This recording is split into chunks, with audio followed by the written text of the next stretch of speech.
پھر آگے فرمائے والذین اذا فعلوا فاحشۃ او ظلموا انفسهم ذکروا اللہ فاستغفروا لذنوبہم ومن یغفر الذنوب الا اللہ ولم یصروا علی ما فعلوا وهم یعلمون، کہ وہ لوگ جنہوں نے کبھی کوئی فحش کام کر ڈالا، کوئی غلطی کر ڈالی، یا اپنے نفسوں کے ساتھ ظلم کیا، یعنی کوئی گناہ کا کام کر لیا، وہ بھی اپنے نفس کے ساتھ ربنا ظلمنا انفسنا، یہ ساری وہی ہے کہ ہم نے اپنے نفس کے ساتھ ظلم کر دیا، کیونکہ انسان در حقیقت جب کوئی غلط کام کرتا ہے تو اپنا ہی برا کر رہا ہوتا ہے، اپنے ہی لیے وہ بری چیز بنا رہا ہوتا ہے۔ تو کسی شخص نے کوئی فحش کام کر لیا یا کوئی ظلم کر لیا اپنے نفسوں پر،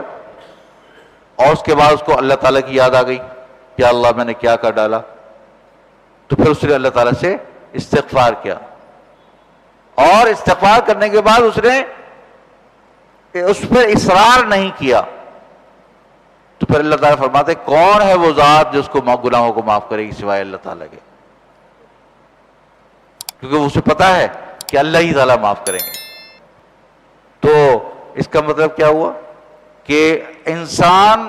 سے غلطی ہوگی، کبھی نہ کبھی کوئی نہ کوئی اس سے سہون نسیانن کوئی غلطی ہو سکتی ہے، لیکن کچھ چیزیں ہیں جو فوراً کرنے کی ہے۔ سب سے پہلی چیز یہ ہے کہ استغفار کر لو، وہیں کہ وہیں استغفار کر لو،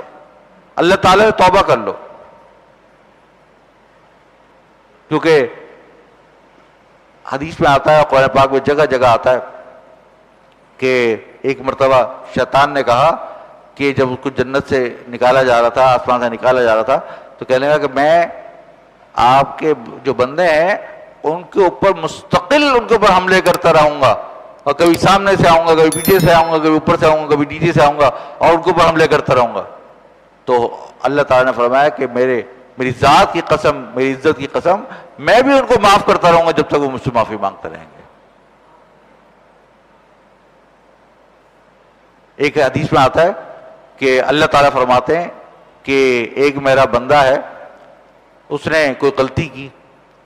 اور اس کے بعد غلطی کرنے کے بعد اسے خیال آیا گیا کہ بھئی میرے اللہ تعالیٰ نے میں نے غلط کیا ہے، غلط کام کر دیا ہے، تو اللہ تعالیٰ سے استغفار کیا اس نے۔ تو اللہ تعالیٰ فرماتے ہیں کہ میرا بندہ ہے، اس کو یہ پتا ہے کہ میں خطا کار ہوں، اور واحد میرا معاف کرنے والا میرا اللہ ہے، اور اس نے اس لیے مجھ سے معافی مانگی ہے، تو میں نے اس کی غلطی کو معاف کر دیا۔ اس کے بعد وہ دوبارہ غلطی کرتا ہے، تو پھر اللہ تعالیٰ فرماتے ہیں کہ وہ اچھا اس کو پتا ہے کہ میرے سے غلطی ہوتی ہے، اور لیکن میرا اللہ جو ہے وہ مجھے معاف کر دیتا ہے، تو لہذا اس کو چونکہ پتا ہے، لہذا میں نے اس کے گناہوں کو معاف کر دیا۔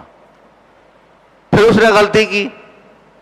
پھر اللہ تعالیٰ فرماتے ہیں کہ میرا بندہ جو ہے وہ خطا کار ہے، اور اس کو پتا ہے کہ میرے سے غلطی ہو جاتی ہے، اور لیکن میرا پروردگار معاف کر دیتا ہے، تو لہذا میں نے اس کو معاف کر دیا۔ پھر اس سے غلطی ہوئی،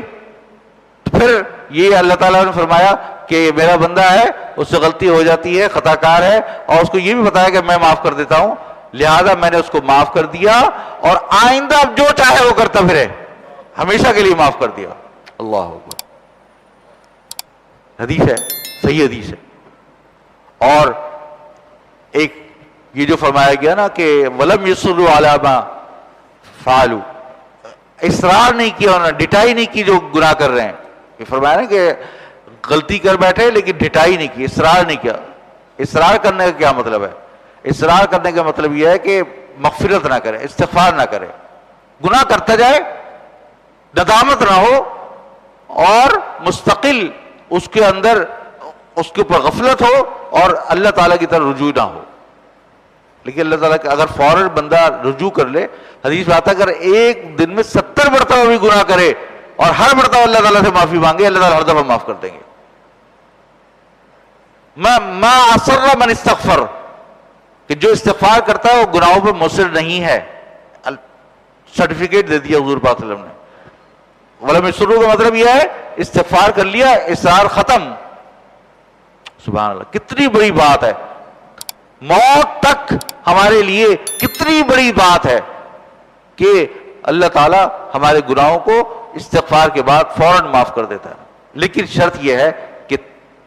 دل میں ندامت ضرور ہونی چاہیے. الندم التوبہ، ندامت کے ساتھ استغفار کرے اللہ تعالیٰ سے. یہ نہیں کہ زبانی کلامی گناہ بھی کرتا رہے اور زبانی کلامی ایک کریے چلتے پھرتے اللہ تعالیٰ سے معافی مانگ اور اپنا عہد کر لے، کوشش دعا کر لے اللہ تعالیٰ سے کہ یا اللہ میں آپ کا بندہ ہوں، غلطی ہو گئی مجھ سے، آئندہ مجھے بچا لیجیے گا. واقعتاً کا واقعۃ الولید، یا اللہ مجھے ایسے بچا لیجیے گا جیسے آپ چھوٹے بچوں کو بچاتے ہیں، اس طرح مجھے بچا لیجیے گا. تو پھر اللہ تبارک و تعالیٰ اس کو جو ہے وہ معاف فرما دیں گے.